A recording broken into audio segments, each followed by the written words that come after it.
bisa melihat makhluk astral ya kan Pak, kelihatan tuh. Ya, sampai menumpuk ke langit arsana ya kan, para malaikat gabung dengan kita karena kita pada subuh mengaji kan.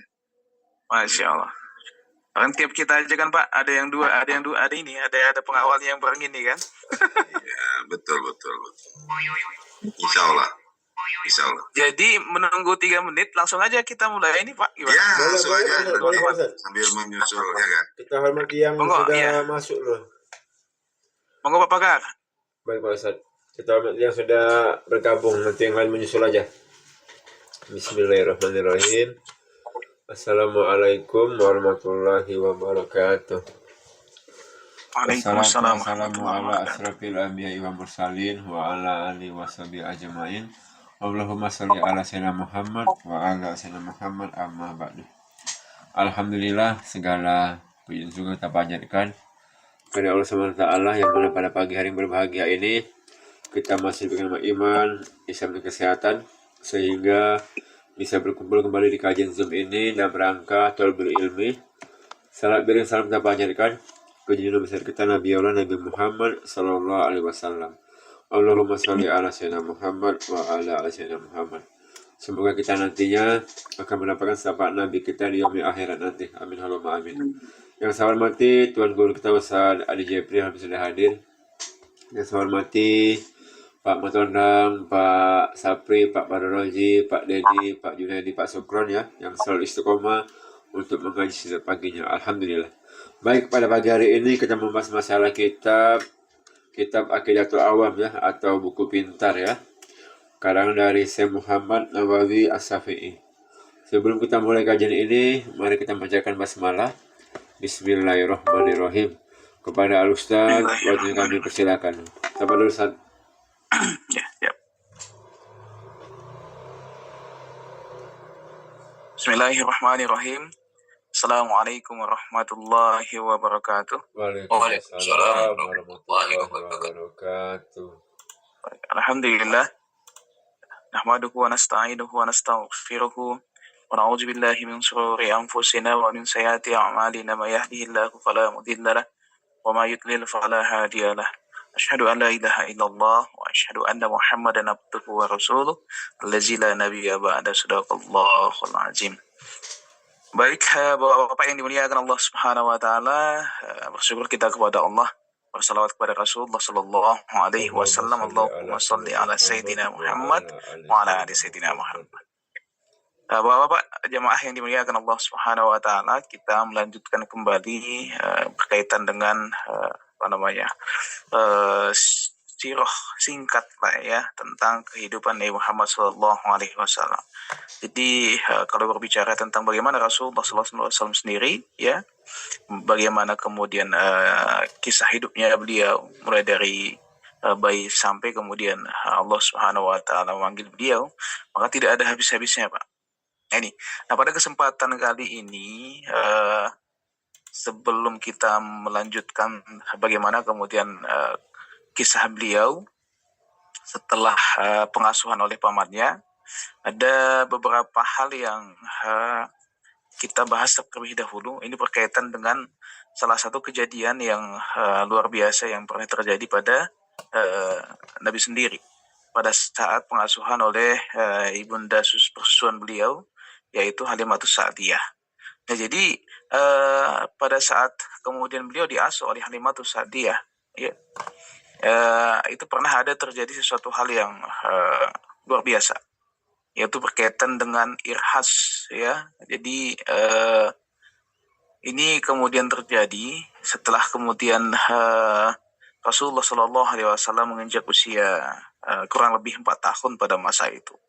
Nah, jadi apa itu? Itu berkaitan dengan irhas. Jadi irhas itu definisinya Bapak-bapak yang dimuliakan Allah Subhanahu Wa Taala adalah kejadian yang luar biasa, ya, kejadian yang luar biasa yang terjadi dan dialami oleh Nabi, yang itu merupakan tanda-tanda ya bahwa beliau itu adalah Nabi, begitu ya. Jadi oleh Ibnu Sidah misalnya, beliau mendefinisikan secara bahasa bahwa irhas itu adalah pendahuluan dari sesuatu dan isyarat yang mendahului ya kejadiannya. Itu yang disebut dengan irhas secara bahasa. Sedangkan menurut istilah oleh para ulama, misalnya dalam disebutkan dalam Al-Mu'jam Al-Wasit bahwa irhas itu adalah perkara luar biasa yang terjadi pada diri seorang nabi sebelum dia diutus atau diangkat oleh Allah menjadi nabi. Nah itu yang dimaksud dengan irhas. Adapun mukjizat itu kan adalah perkara luar biasa yang Allah tampakkan untuk membuktikan kebenaran nabi setelah diutus. Jadi bedanya Pak, kalau irhas itu dia sebelum menjadi nabi dan mukjizat itu setelah menjadi nabi. Nah itu. Baik, maka berbicara tentang irhas tadi, ya, kita juga kemudian akan melihat bagaimana definisi-definisi lain yang yang memiliki kemiripan, ya, kemiripan yang kemudian sering terjadi dan sering menjadi bahan diskusi di tengah-tengah umat. Ada yang pertama itu disebut dengan karomah, ada maunah, kemudian ada irhas, mukjizat, ihanah, istidraj, dan sihir. Nah, ini kan ada sesuatu hal yang kemudian sering menjadi bahan diskusi di tengah-tengah umat, dan dalam pandangan umat ya ini dianggap sesuatu hal yang memiliki kemiripan padahal berbeda begitu. Jadi kalau kita berbicara tentang yang pertama itu karomah ini kan adalah kejadian luar biasa yang diberikan Allah kepada hambanya yang soleh, ya, yang hambanya yang soleh ataupun solehah gitu ya. Nah, jadi siapa mereka ini? Mereka ini adalah para walinya Allah. Wali itu siapa? Ya, wali itu kemarin mengeluarkan lagu judulnya Nenekku gitu ya. Bukan wali band ya. Jadi wali itu adalah hamba-hambanya Allah yang soleh. Itu ya. Mereka memiliki kesolehan yang sangat tinggi, ketaatannya juga luar biasa kepada Allah Subhanahu wa taala. Diberi gelar wali ya. Tapi kemudian ya mereka itu kita tidak tahu siapa. Ya. Ya mereka itu orang-orang soleh yang kemudian menyembunyikan identitas mereka, memiliki kedekatan yang luar biasa dari Allah Subhanahu wa taala, dan mereka itu biasanya Allah kasih karomah. Nah itu. Dan karomah itu bukan sesuatu hal yang bisa dipelajari. Dia muncul tanpa kemudian diminta dan sifatnya insidental begitu ya. Kemudian juga dia tidak hadir setiap saat. Salah satu peristiwa besar yang terjadi itu adalah pada pada kejadian di mana Khalid bin Walid misalnya ya, yang kemudian pernah meminum racun yang diberikan oleh panglima perang musuh ya, pada saat itu begitu. Apa yang terjadi Pak ketika kemudian Khalid bin Walid ketemu sebelum perang? Biasanya kan begitu Pak, ada semacam diplomasi ya yang terjadi. Khalid bin Walid itu pernah kemudian ditawarin, jadi kalian yakin dengan Tuhan kalian? Itu kata musuh tadi. Yakin dengan Tuhan kalian? Yakin Tuhan kalian akan bakalan melindungi? Khalid bin Walid bilang iya. Kalau seperti itu coba buktikan. Dikasih racun Pak itu Khalid bin Walid. Khalid bin Walid kemudian tersenyum, kemudian dia mengatakan, iya ini. Kalian yakin dengan racun ini? Nah, begitu. Lantas kemudian oleh Khalid bin Walid baca bismillah, diminum Pak racunnya. Itu racunnya yang sangat ganas sekali. Ya, konon ganas sekali itu racunnya. Kemudian apa yang terjadi? Setelah beliau minum racun itu nggak terjadi apa-apa. Nah itu ya, beliau sehat-sehat aja. Musuh yang kemudian melihat itu mengatakan, kalian semua seperti ini. Ya iya, kata Khalid bin Walid. Lantas mereka meletakkan senjata dan kemudian pada saat itu mengatakan kalah Pak. Nah, itu. Atau kemudian sahabat yang lain yang pernah kemudian ini menyeberangi sungai dengan kuda dan kuda-kudanya itu tidak tenggelam Pak. Kuda-kudanya itu berjalan di atas air begitu. Nah itu karomah yang Allah kemudian berikan. Kita nggak tahu kapan diberikan, pada saat dibutuhkan saja ya begitu, dan dia tidak berulang. Nah kepada siapa ini? Kepada para wali-walinya Allah.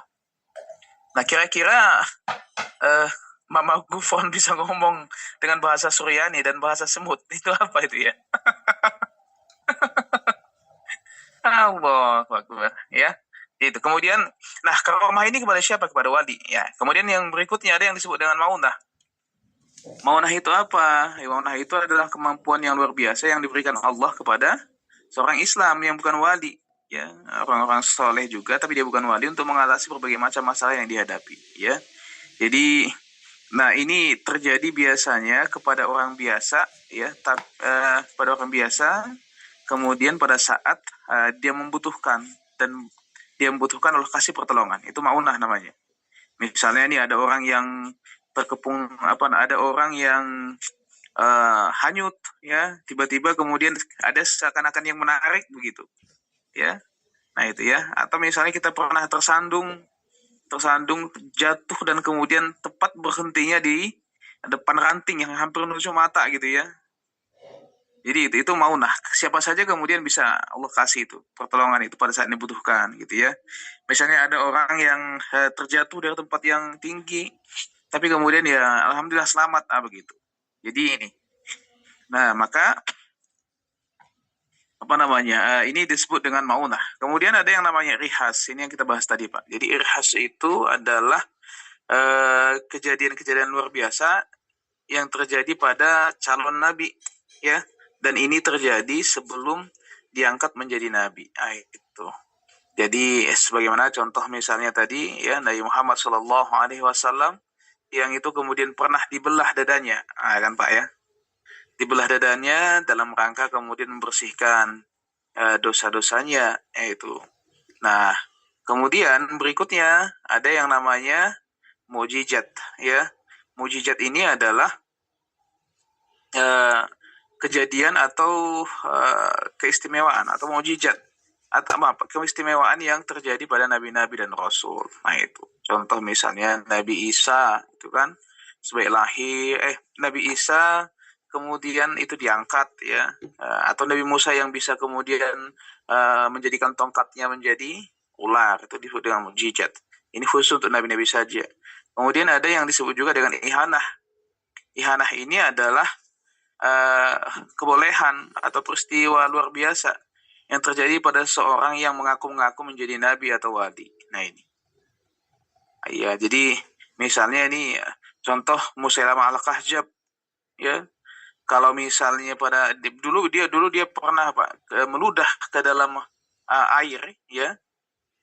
Kemudian dia hendak menunjukkan dengan meludah kepada air itu, air asin, dia berharap air asin itu berubah menjadi tawar gitu ya.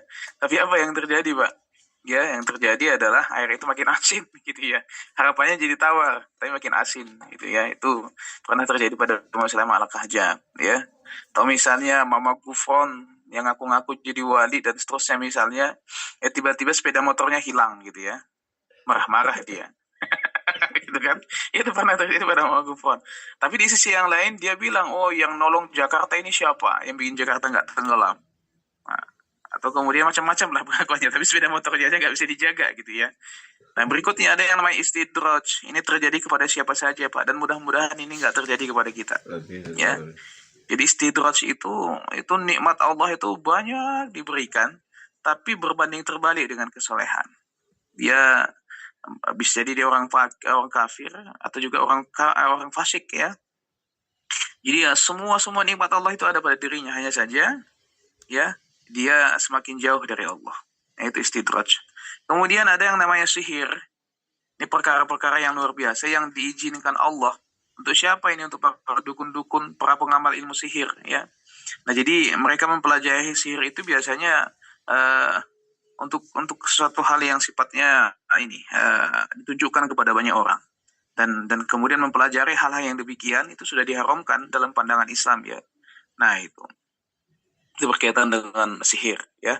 Sulap bagaimana? Sulap itu kan dia trik ya, kecepatan tangan dan lain sebagainya. Nah jadi bukan bahagian dari sihir. Sihir itu ya bisa semacam guna-guna, semacam santet, atau juga bisa kemudian membuat sesuatu yang dia jadi semacam kamuflase, sehingga dalam pandangan kita itu dia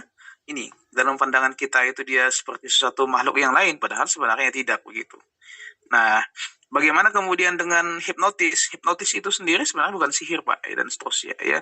Dia hanya semacam kepiawaian seorang untuk kemudian mempergunakan kata-kata. Nah, jadi merangkai kalimat tertentu dan seterusnya, sehingga siapa yang menjadi lawan bicaranya itu bisa kemudian mengikuti apa yang menjadi keinginannya. Atau misalnya kemudian dia mencari momen-momen tertentu di saat orang nggak konsentrasi ya.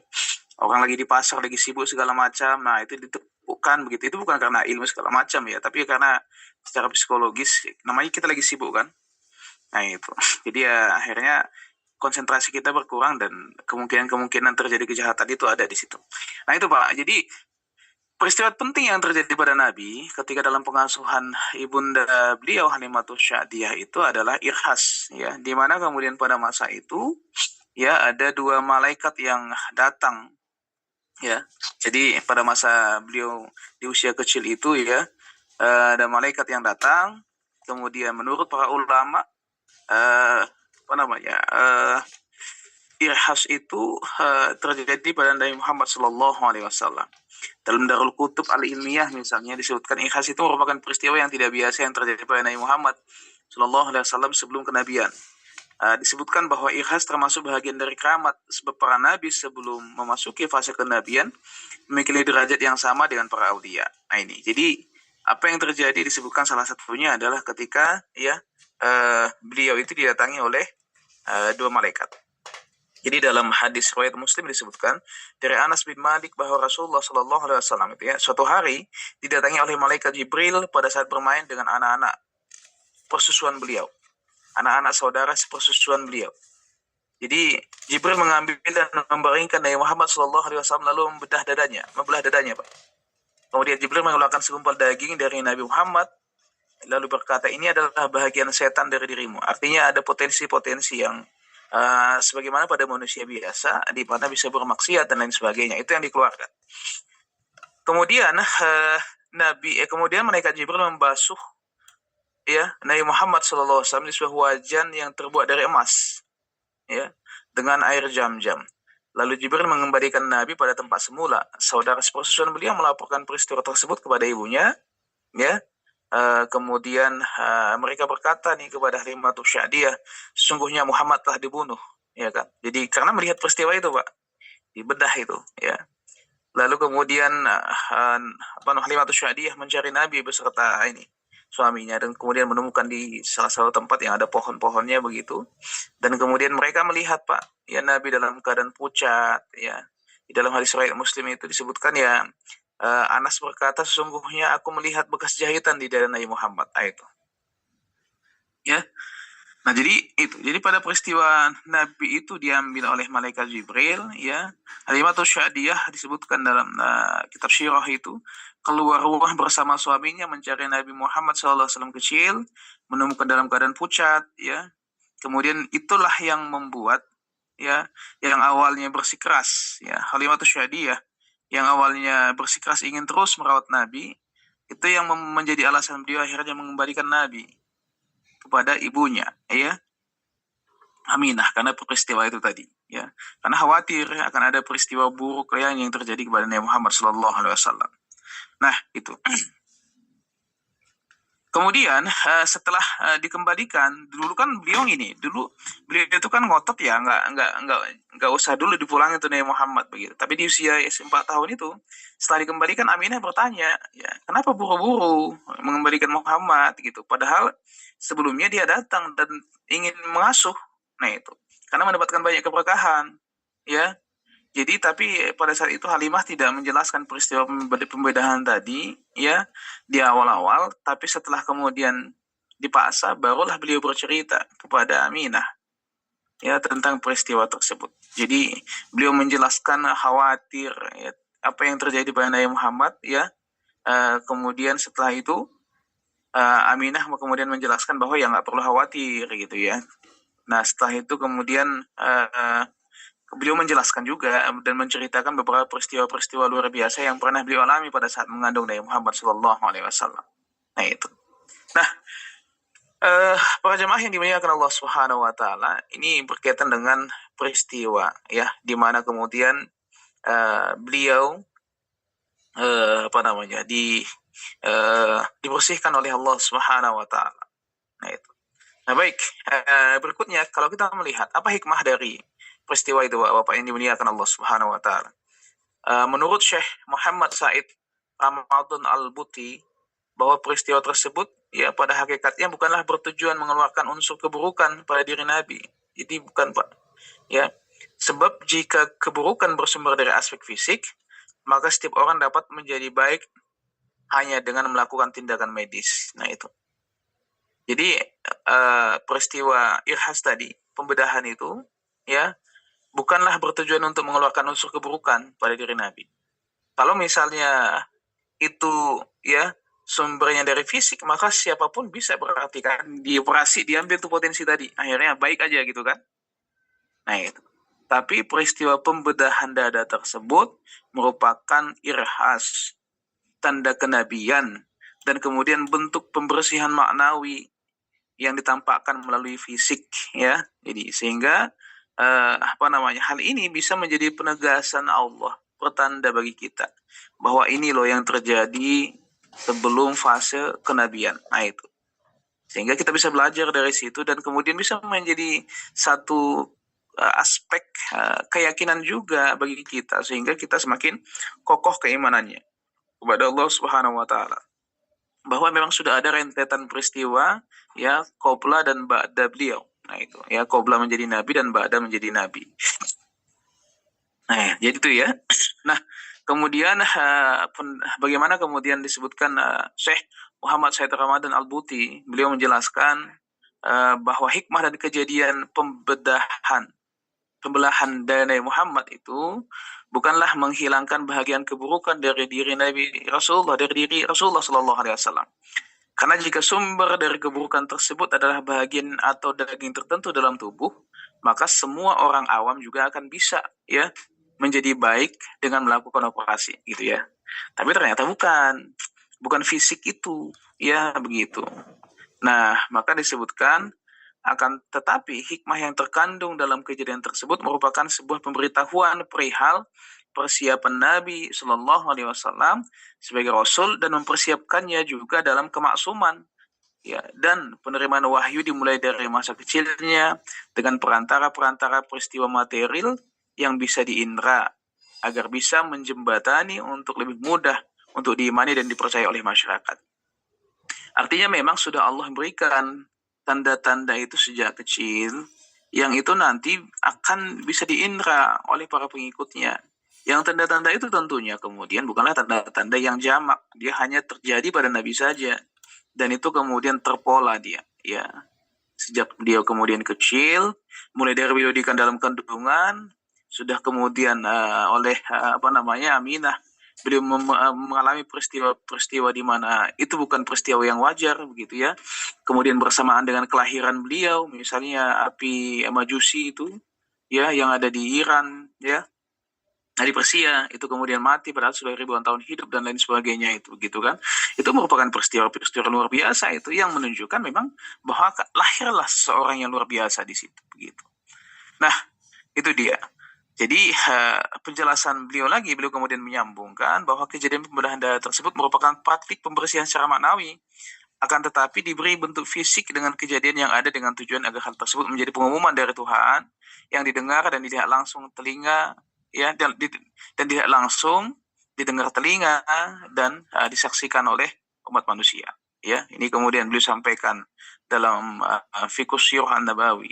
Ya, nah, jadi Bapak yang dimuliakan Allah Subhanahu Wa Taala, bahwa peristiwa ikhlas pada Nabi ini ya merupakan peristiwa di mana secara maknawi beliau kemudian sudah ditunjukkan ini calon Nabi, dan secara fisik dia supaya terindra. Artinya kalau kemudian secara maknawi kan silent ya kan. Itu berkaitan dengan kita saja, Nabi saya dengan Allah. Nah, tapi ternyata walaupun secara maknawi, tapi kemudian dia juga menjadi satu peristiwa yang terwujud dalam bentuk fisik, yang tujuannya menunjukkan kepada siapapun bahwa inilah tanda-tanda bahwa Muhammad itu sedang dipersiapkan untuk menjadi nabi. Begitu Pak. Secara maknawi dia dibersihkan, secara fisik ya supaya menjadi tanda-tanda. Itu harus ada memang jejaknya begitu ya, dan itu sudah terjadi dari beliau beliau sebelum di dalam kandungan, beliau lahir, dan ketika dalam pengasuhan Halimatus Sa'diyah itu dibedah begitu ya. Nah ini baik, ini berkaitan dengan masalah irhas tadi ya. Berikutnya kita lanjutkan kembali, atau ada yang mau didiskusikan dulu?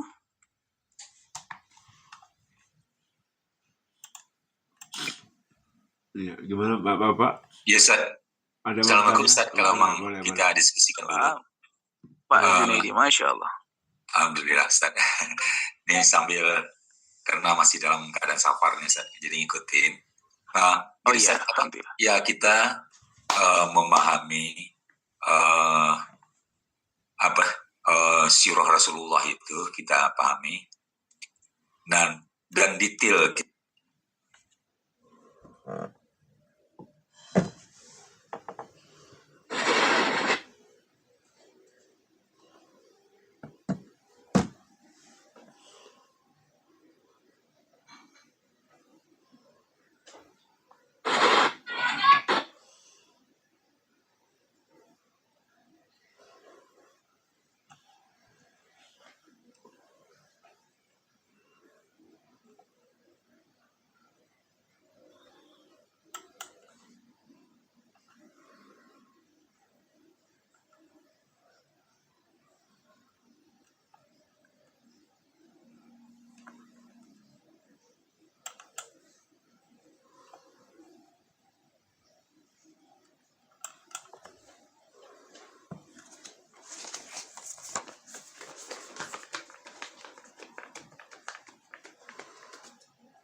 Rasulullah Shallallahu Alaihi Wasallam, di mana kemudian telah terbuka dan jelas begitu ya, bagaimana kemudian Allah Subhanahu Wa Taala menginformasikan lewat hadis-hadis, lewat persaksian para sahabat-sahabat juga berkaitan dengan bagaimana kisah hidup beliau.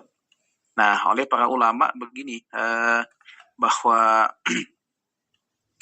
berkaitan dengan ketika secara jelas ya, tergambar bagaimana kisah Nabi Muhammad SAW sendiri, sirahnya, atau juga kemudian para nabi-nabi yang lain, bahwa kenapa kemudian gambaran ini menjadi suatu hal yang penting bagi umat muslim sendiri, kan bahwa Muhammad itu adalah seorang uswah, ya, seorang uswatun hasanah, seorang teladan yang sempurna. Maka kemudian tentu bagi kita mengetahui secara rinci tentang sirah beliau adalah dalam rangka supaya kita bisa melihat bagaimana peta jalan praktis hidupnya beliau. Bagaimana kemudian perjalanan hidup beliau sehingga kita bisa menjadikan itu sebagai teladan. Ya, mulai dari bagaimana beliau memimpin, berdagang, rumah tangga misalnya kan. Atau kemudian bagaimana beliau mencontohkan adab yang sangat baik sekali. Kemudian dalam rangka, yang kedua dalam rangka menumbuhkan mahabbah, cinta. Nah itu ya. Tidaklah kemudian cinta itu muncul tanpa kemudian kita mengenal siapa yang kita cintai. Maka menumbuhkan mahabbah kepada Nabi itu tentu kemudian adalah dengan mempelajari dan memahami sirah beliau begitu. Kemudian berikutnya ini adalah keimanan begitu ya.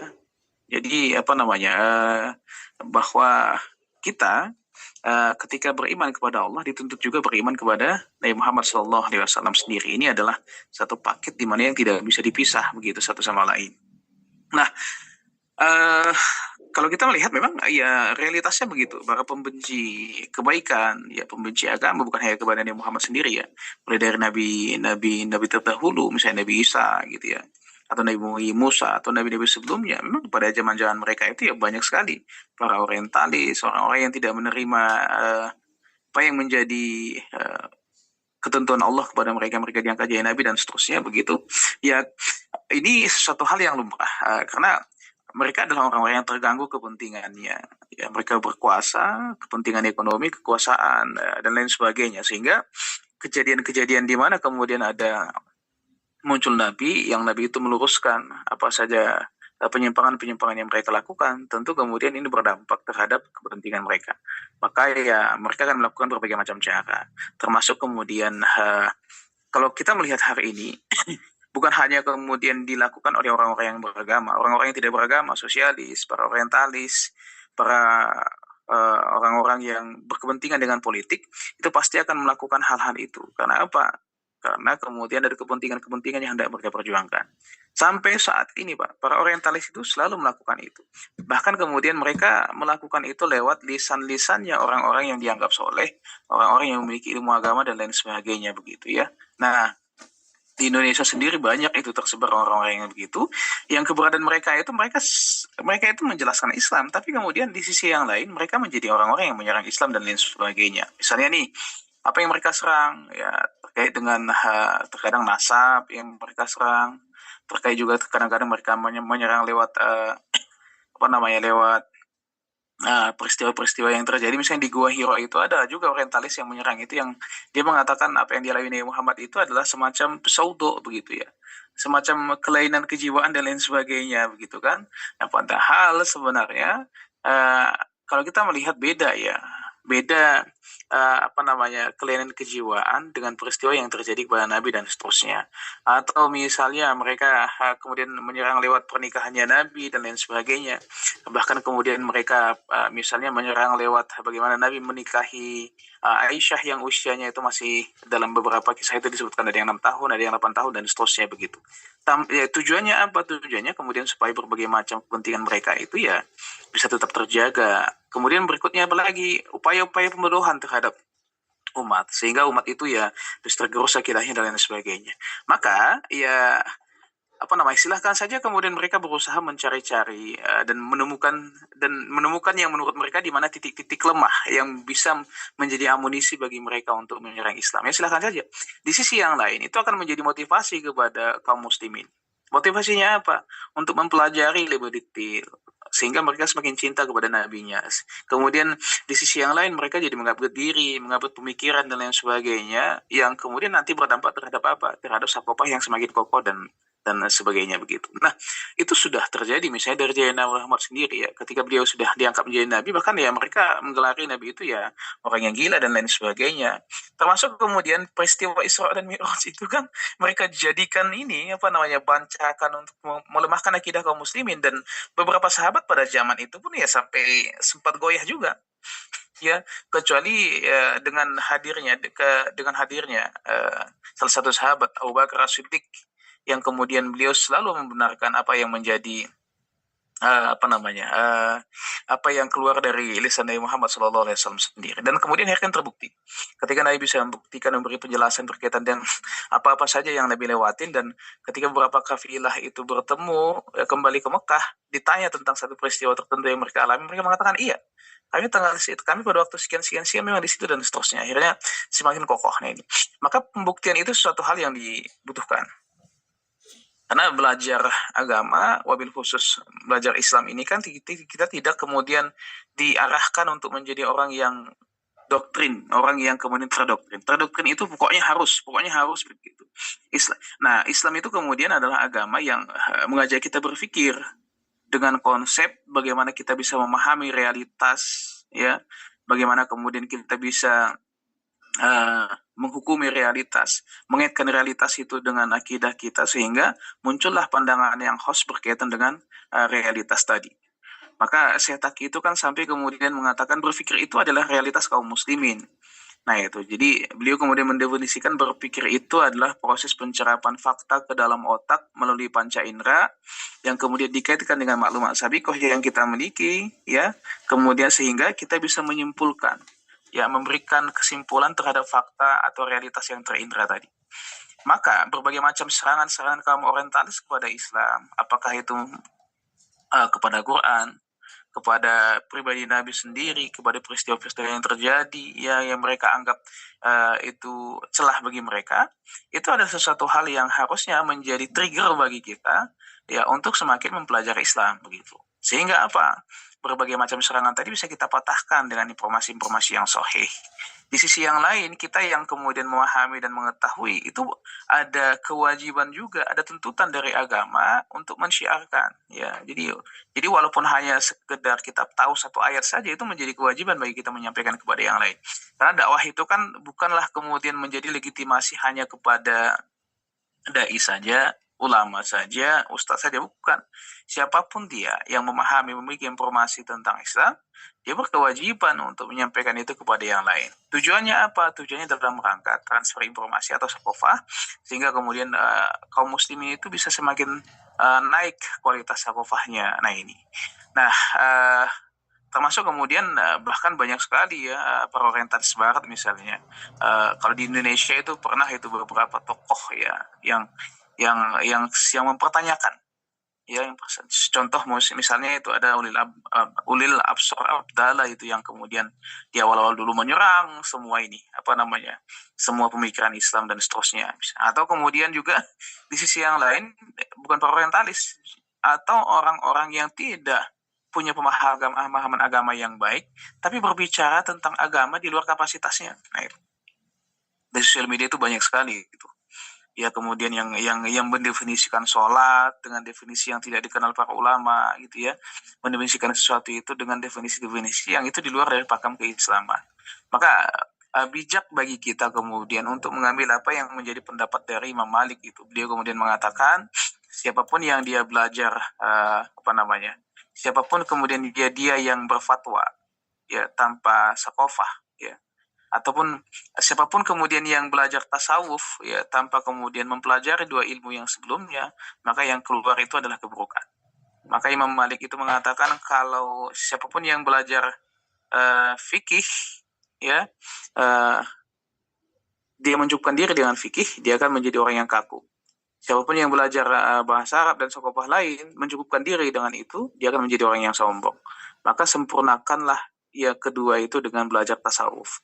Siapapun yang belajar tasawuf, nggak belajar fikih dan belajar sakofah, maka yang muncul itu adalah orang-orang yang ngawur, begitu ya. Nah ini, maka level belajar itu begitu. Bagaimana kita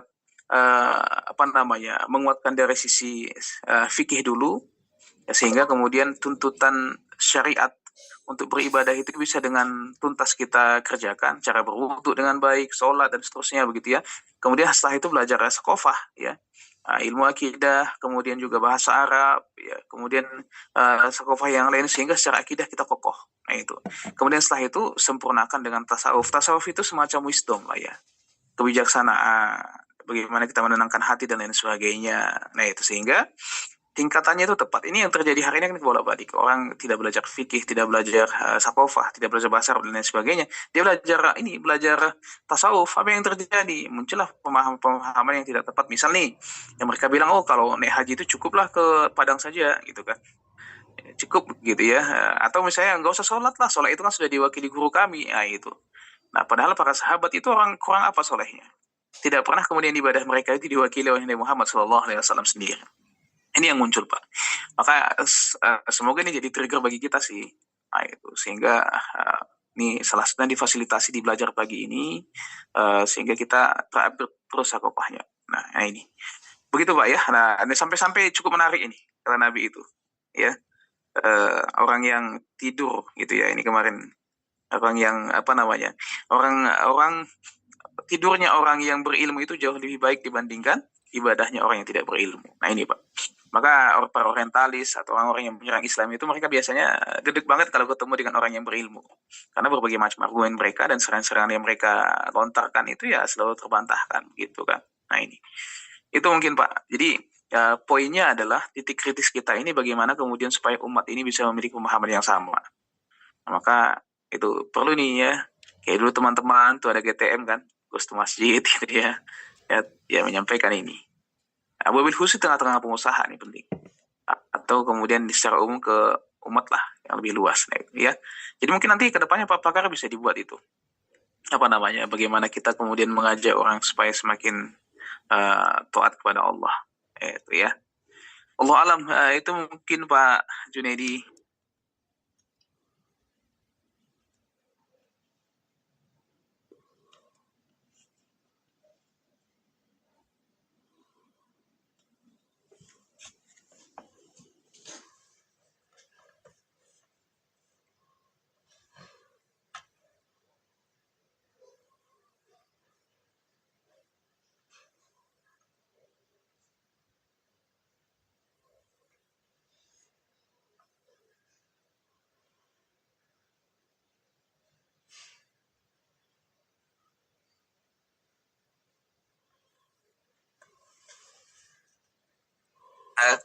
Jadi apa namanya ya?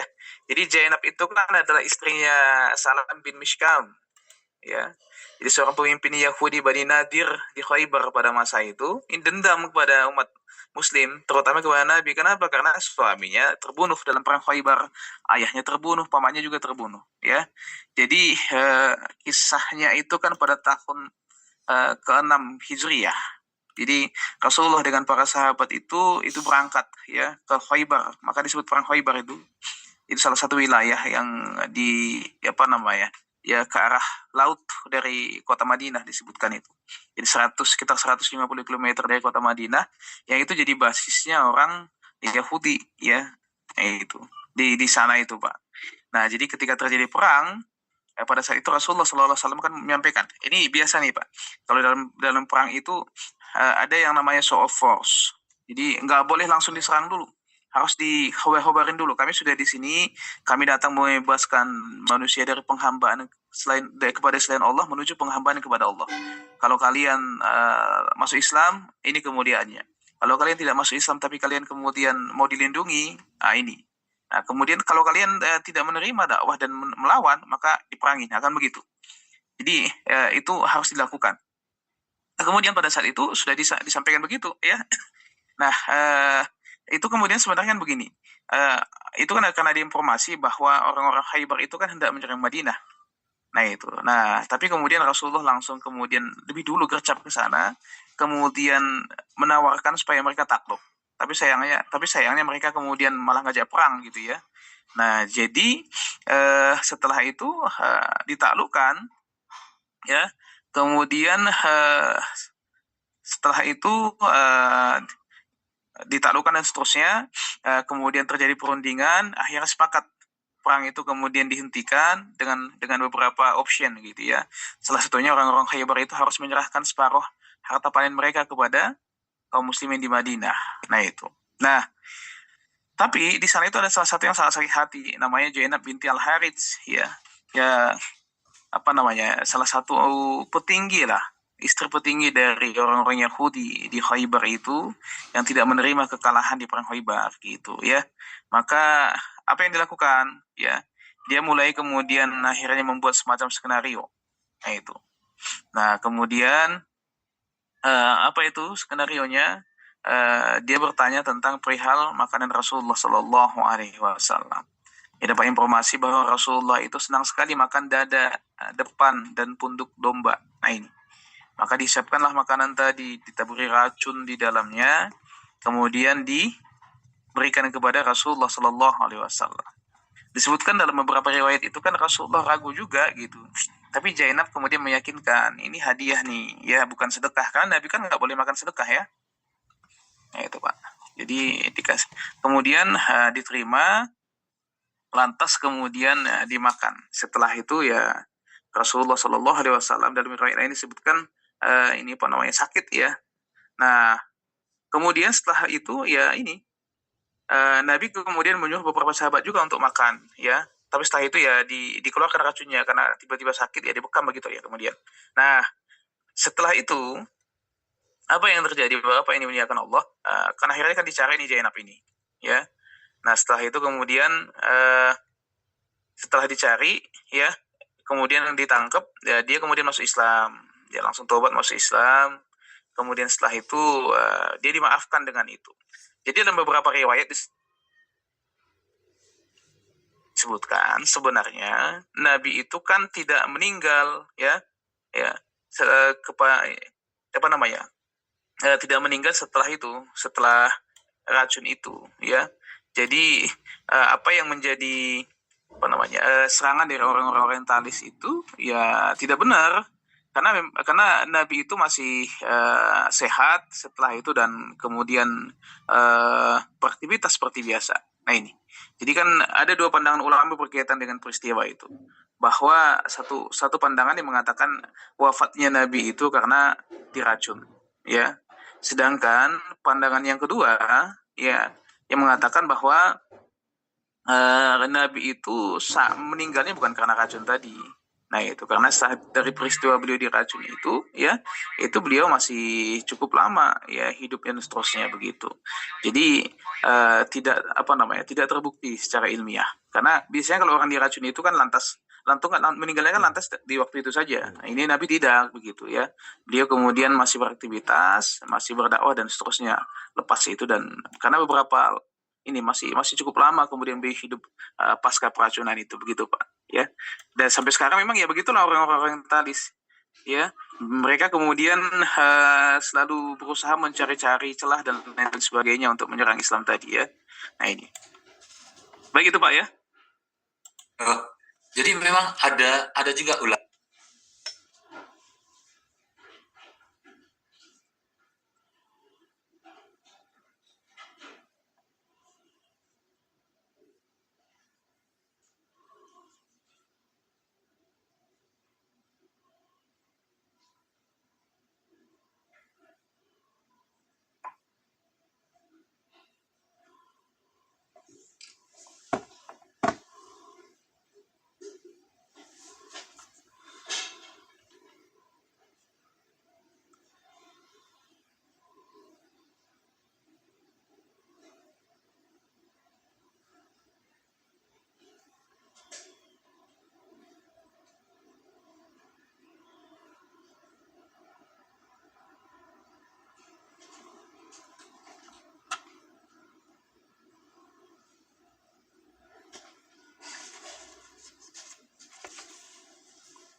7 Hijriah ke-11 antara 3 sampai 4 tahun ya.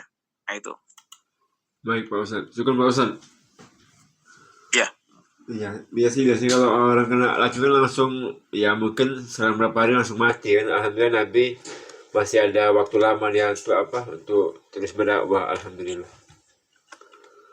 Baik. Memang yang agak susah disembuhkan itu Bang Pakar racun cinta, ya kan? Iya. Tak enak tidur, tak enak makan. Ya.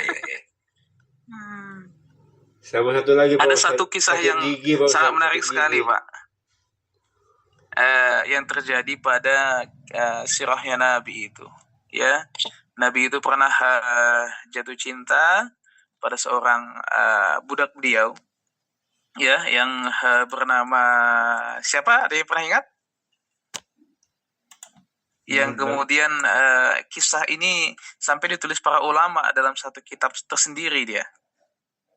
Siapa? Dan kemudian semua ummul mukminin itu sangat pencemburu kepada kepada beliau. Ada yang ingat siapa? Ada yang tahu siapa beliau? Belum tahu Pak Ustaz. Namanya adalah Maria Al-Qibtiyah. Maria Al-Qibtiyah, ya. Dari namanya aja kan sudah bisa ditebak beliau dari mana ya. Iya. Maria, ya. Jadi Maria Al-Qibtiyah. Beliau berasal dari Mesir, ya.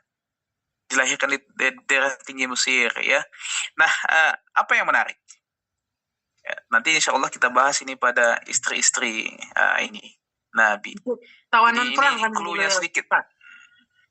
Iya. Awalnya tawanan jadi perang ya Ustaz.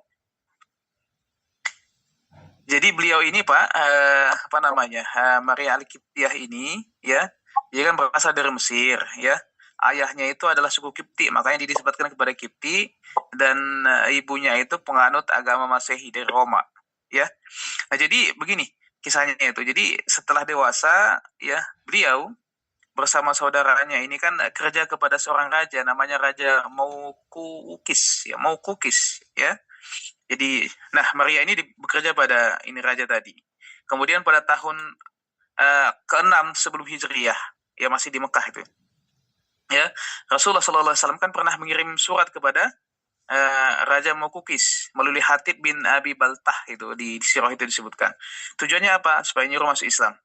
Kemudian pada saat itu Maukukis ya menerima kedatangan Hatib dengan hangat, ya bersahabat, tapi beliau mengatakan tidak bisa memeluk agama Islam begitu.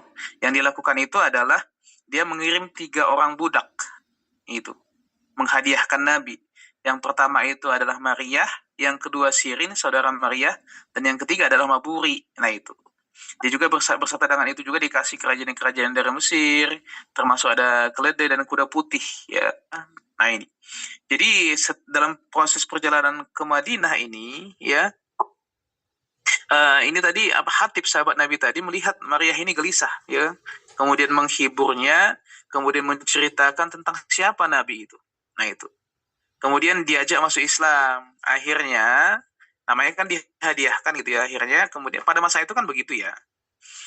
Akhirnya kemudian mendengar bagaimana pribadi Nabi dan mendengar bagaimana indahnya Islam itu, mereka kemudian masuk Islam.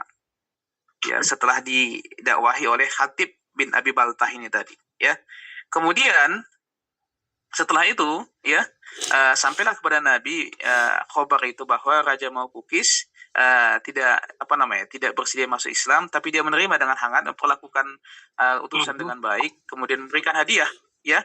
Dan Nabi terkejut dengan hadiahnya tadi, karena termasuk di dalam hadiah itu tadi ada Maria Al-Qibtiyah. Ya, apa yang terjadi, Pak? Nabi kemudian mengambil Maria kepada diri beliau, ya kan? Karena kan memang secara fikih budak itu kan diizinkan oleh hukum syara, halal bagi tuannya, ya kan? Jangan mikir mau naklukin dulu ya Pak Pakar ya. Itu ya. Kemudian beliau mengambil Maria, lantas kemudian Sirin tadi diserahkan kepada seorang sahabat yang lain yang bernama Hasan bin Sabit, ya. Nah, jadi ini ya, ada ulama Imam Al-Balaziri, beliau kemudian mengatakan ya sebenarnya ibunya dari Maria Al-Qibtiyah itu adalah keturunan bangsa Romawi, ya. Jadi maka kita bisa melihat Pak sekarang kan begitu ya kalau kita melihat di televisi dan seterusnya. Jadi dia mewarisi paras ibunya yang sangat cantik. Ya kulitnya yang putih, berparas cantik, kemudian berwawasan luas, berambut ikal disebutkan di situ. Nah, ketika kemudian Nabi mengambil Maria Al-Qibtiyah Pak dengan kondisinya yang cantik dan seterusnya, itu para ummul mukminin istri-istri ini apa namanya Nabi yang lain itu cemburu begitu ya. Nah ini kemudian akhirnya ya beliau kemudian menitipkan ke Maria Al-Qibtiyah di rumahnya Haritsah bin Nu'man ya yang dekat masjid begitulah. Nah setelah menikah ya kan Maria Al-Qibtiyah ini kan ini dinikahi oleh Nabi ya. Maka kemudian Maria Al-Qibtiyah ini melahirkan seorang putra Nabi ya. Jadi yang Khadijah pernah melahirkan putra, kemudian Maria Al-Qibtiyah juga melahirkan putra. Ya, jadi sangat senang sekali Nabi ya ketika mendengar Maria Al-Qibtiyah ini apa namanya mengandung. Nah itu. Dan luar biasanya ya Nabi itu apa namanya memiliki apa namanya rasa cinta yang sangat begitu besar sekali kepada Maria Al-Qibtiyah ini. Itu ya.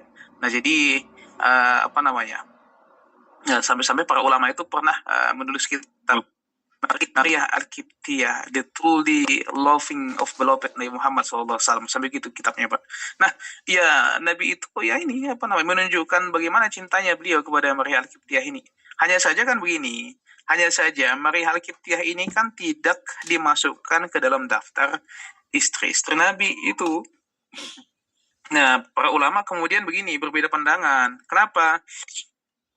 Ada sebagian ulama mengatakan karena dia adalah budak begitu, bukan orang merdeka. Nah ini ya, jadi begitu. Dan kemudian para ummul mukminin yang lain itu menunjukkan kecemburuannya itu ya karena melihat memang begitu. Yang pertama bahwa beliau mengandung ya dan kemudian melahirkan seorang putra ya yang kemudian akhirnya nanti dinamakan oleh Rasulullah Ibrahim ya. Lalu setelah kemudian jadi begini dalam pandangan fikih kalau melahirkan anak itu kan budak itu otomatis merdeka ya. Nah merdeka. Dan setelah kemudian melahirkan anak ya Maria itu dimerdekakan oleh Rasulullah Shallallahu Alaihi Wasallam. Nah jadi begini apa namanya kisahnya itu kisah romantisnya Nabi dengan beliau itu adalah sesuatu hal yang akhirnya kemudian menimbulkan kecemburuan kepada istri-istri beliau yang lain. Dan di dalam riwayat yang lain itu pernah dihobarkan Rasulullah Shallallahu Alaihi Wasallam itu kan pernah hendak menikahi Maria Al-Qibtiyah setelah dimerdekakan. Hanya saja kemudian pernikahan itu ini apa namanya tidak terjadi begitu. Maka kemudian beliau tidak dimasukkan ke dalam daftar istri ini. Tapi disebutkan dalam beberapa riwayat itu beliau sangat cinta sekali Pak terhadap Maria Al-Qibtiyah itu ya sampai itu kemudian dicemburui oleh istri-istri beliau yang lain. Nah itu ya. Baik ya. Masih panjang sekali. Atau kira-kira kita ringkas saja. Assalamualaikum Ustaz. Iya. Salam. Iya ya Pak ya. Iya tadi kata agak terlambat saya masuk Ustaz. Ustaz tadi Ustaz sudah mengulik masalah Maria ini. Yang kemarin itu yang pertanyaan saya belum ada itu Ustaz ya. Malamnya ya. Hari Selasa. Yang mana Pak itu lah. Oh, yang Rabu semalam Pak Ustadz. Yang Rabu semalam yang ada masalah apa tadi? Nabi Muhammad itu ya?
Masjid Pak Des, hadis maudhu Pak Des. Apa mengarah ke palsu Pak Des?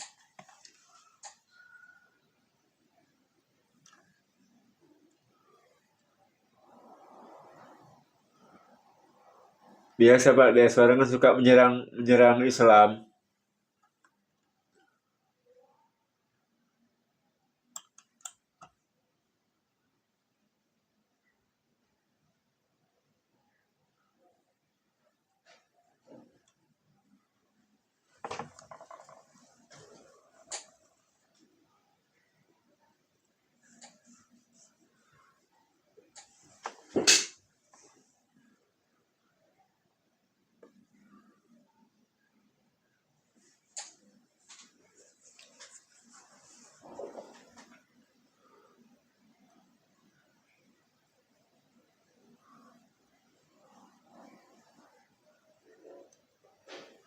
Baik.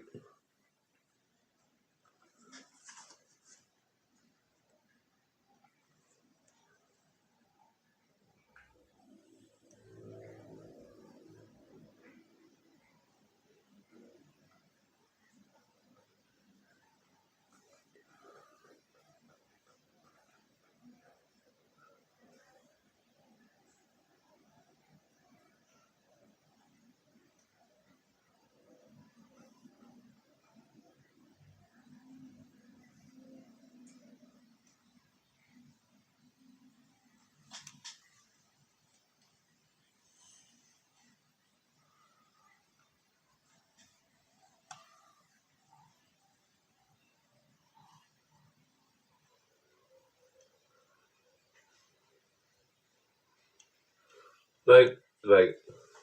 Baik ya Bapak, mungkin kita cukup dulu ya. Insya Allah kita sambung lagi di Jumat depan lah ya.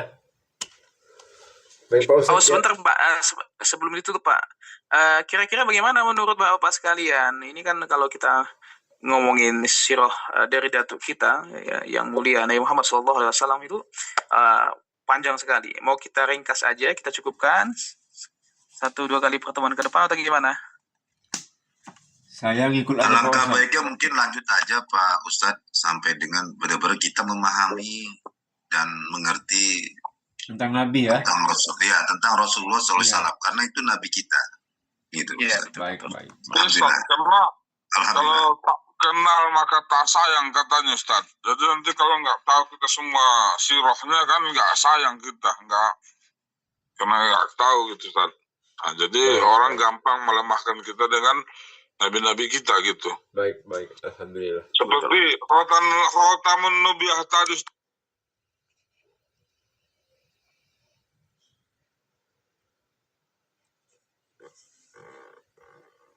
Singkat saja ya. Ini berkaitan dengan Nabi kita ini, Masya Allah ini. Berarti sepakat ya, kita lanjut terus ya sampai memutus sudah habis. Nah, baru kita masuk lagi Kecil-kecilnya Pak berikutnya ya. Bakar, Ustaz.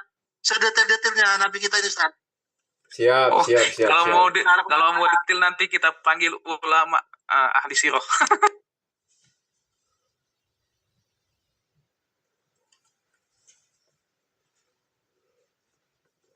Sekalian, mohon maaf waktunya sudah lewat 5 menit ya. Berkah ya Pak ya. Amin. Kehidupan kita di Jumat yang baik ini semakin baik ke depannya. Amin ya rabbal alamin. Kita tutup dengan doa ya. Iya Pak Ustaz. A'udzubillahi minasyaitonirrajim. Bismillahirrahmanirrahim. Alhamdulillahi rabbil alamin. Hamda yu'afi ni'amahu wa yukafi majidah. Ya Rabbana lakal hamdu kama yanbaghi li jalali wa azika wa azimi sultanik. Allahumma salli ala sayyidina Muhammad wa ala ali sayyidina Muhammad. Allahumma ghafir lana junubana wa liwalidina warhamhuma kama rabbayana saghira. Rabbana hab lana min ladunka dzurriyyatan thayyibah innaka sami'ud du'a. Rabbana atina fid dunya hasanah wa fil akhirati hasanah wa qina adzaban nar. Walhamdulillahi rabbil alamin. Taqabbalallahu minkum. Minna wa minkum taqabbalan karim. Baik Pak Ustaz, syukur Pak Ustaz, jazakallahu Ustaz atas ilmu waktu materi disampaikan. Semoga bermanfaat untuk Bapak Ibu yang ada di Jumat pagi hari ini. Semoga Ustaz diberi kesehatan, dimudahkan segala urusannya, dilancarkan segala rezekinya, amin. Dan juga semoga Bapak yang di sini ya, kita sama-sama diberi kesehatan. Yang masih sakit semoga cepat sembuh, yang punya utang semoga mudah untuk melunasinya, yang punya usaha semoga usahanya lancar, yang punya anak semoga anak menjadi anak yang soleh dan soleha ya. Yang belum berjodoh anaknya semoga segera berjodoh, segera mendapat pekerjaan yang terbaik dari Allah Subhanahu wa Ta'ala ya. Dan juga semoga hari ini apa kita kerjakan mendapatkan keberkahan dari Allah Subhanahu wa Ta'ala. Amin ya rabbal alamin. Baik ya, kita tutup dengan baca hamdalah Alhamdulillahirabbil alamin dan juga doa akibat majelis. Subhanallahumma wa bihamdika asyhadu an la ilaha illa anta astaghfiruka wa atubu ilaik. Wassalamualaikum warahmatullahi wabarakatuh. Waalaikumsalam. Terima Pak Ustaz. Izin ya Bapak. Assalamualaikum. Waalaikumsalam warahmatullahi wabarakatuh. Baik ya, makasih semuanya untuk Pak Dedi, Pak Matonang, Pak Junaidi, Pak Sapri, Pak Surya, Pak Hotman, Pak Asma, Pak Des, Pak Ronoji, Pak Patan, Pak Dedi, Pak Maroni, dan juga Pak Nurrahman, serta Bang Reja, Pak Sukron, dan juga Pak Julhai.